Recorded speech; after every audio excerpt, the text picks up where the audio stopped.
आणि गेल्या वर्षी 19 एप्रिल 2025 रोजी आमचं गेट टुगेदर होतं। त्या गेट टुगेदरला आम्ही सर्व मित्र एकत्र झालो होतो आणि त्या गेट टुगेदर प्रशांत मिस्त्री सुद्धा 2:30 वाजता हजर झाला होता। तरी दशावतार नाटक मध्ये स्त्री पात्राची भूमिका करणे एवढं सोपं नाही, कारण पुरुषाने कोणी पण साडी नेसून 4-5 तास असं करून पाहावं, त्याच्यातली काय परिस्थिती असते ज्याला त्याला माहिती आहे। आणि या दशावतारी नाटकमध्ये आता काही मुलं समोरचे असतात बघा, हे मोबाईलचं युग आहे। त्या मोबाईलच्या युगामध्ये तुम्हाला मोबाईल पासून 4 तास किंवा 5 तास दूर ठेवणं हे या ही खरी कलेची, आपल्या हिंदू धर्माची, आपल्या नाटकाची खरी कला आहे। असंख्य नाट्य, लाखो नाट्य झाले असतील तरी सुद्धा आता या मोबाईलच्या युगामध्ये बघा सर्व काल लहानापासून एकदम 70-80-85 वर्षाची माणसं त्या ठिकाणी नाटक म्हणते।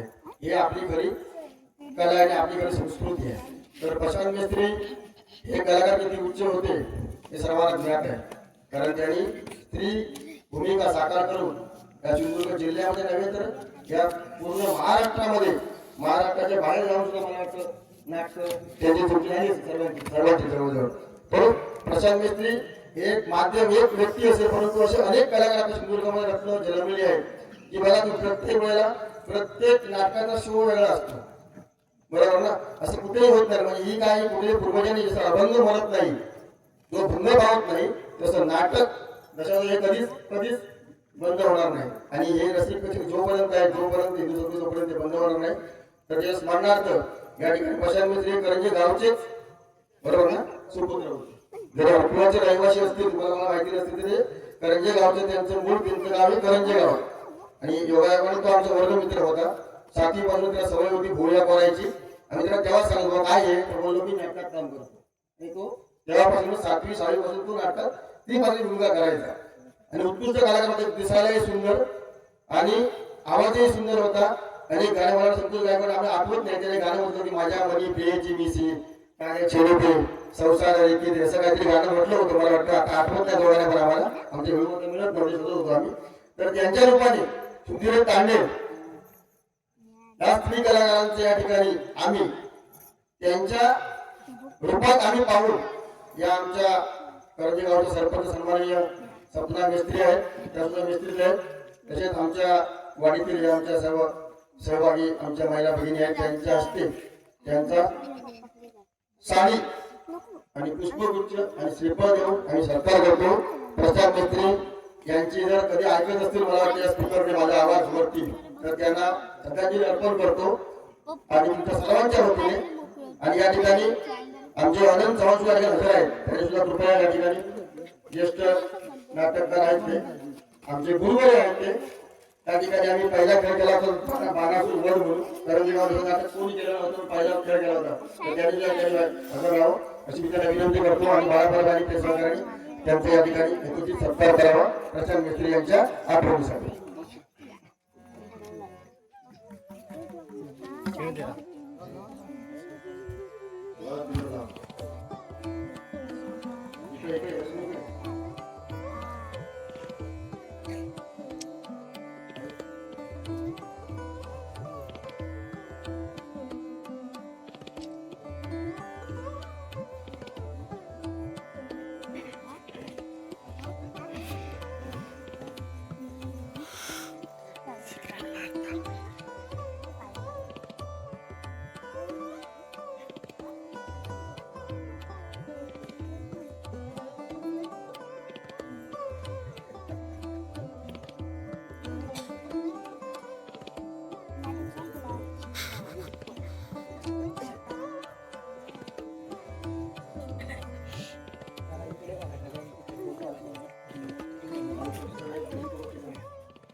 मरणोत्तर सुद्धा जर आपलं नाव यायचं असेल तर आपण काहीतरी चांगलं कार्य केलं पाहिजे।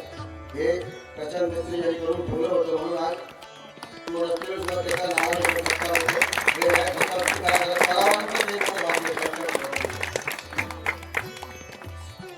धन्यवाद। या ठिकाणी सरपंच मॅडम आणि आमच्या सर्व महिला भगिनी तसेच मॅडम चव्हाण सर्व स्पर्धांनी माझा पहिला क्रमांक आला. ती बक्षीस घेताना आनंद वेगळा होता. जवळजवळ 31 पुरस्कार मला मिळाले. ते पुरस्कार स्वीकारतानाचा आनंद वेगळा होता. बरेच सत्कार झाले, तो आनंद वेगळा होता. पण आज आता जो माझा सत्कार झाला, म्हणजे आनंद दुःख मला ते हळदीकुंकू वगैरे घालत होती. म्हणजे खरोखर प्रशांत बेंद्रे मला होते. कारण कलिंगड कंपनीत आम्ही एकत्र 1 वर्ष होतो. अगदी बाजूबाजूला आमच्या बॅगा. कधीच आमचं असं काही मत्सर किंवा काय असं कधीच नाही. प्रशांत बेंद्रे बरोबर दशावतारातले गंधर्व होते. त्यांची गायनाची पद्धती परमेश्वर, त्याचा आवाज असा लावावा लागत नव्हता, त्यांचा आवाज लागत होता. मला सुद्धा गाणं म्हणताना प्रयत्न करून आवाज लावावा लागतो. प्रशांत बेंद्रे यांचा आवाज सहज म्हणजे ती देवाची ईश्वराची कला होती. ययाती देवयानी, शर्मिष्ठा देवयानी अशा बऱ्याच भूमिका त्यांच्या बरोबर मी केल्या. आणि असं स्वप्नात सुद्धा कधी वाटला नव्हता की हा एक तरुण कलाकार असेल. जेव्हा पहिल्यांदा मला कळला, मुंबईवरून फोन आला की असं असं म्हणजे तेव्हा खरं वाटलं नाही. 4-5-6 जणांना फोन लावले, 3-4 जणांना माहितीच नव्हतं. म्हणजे खरोखर असं कळलं की प्रशांत बेंद्रे आपल्यातून गेले तेव्हा भागात कसं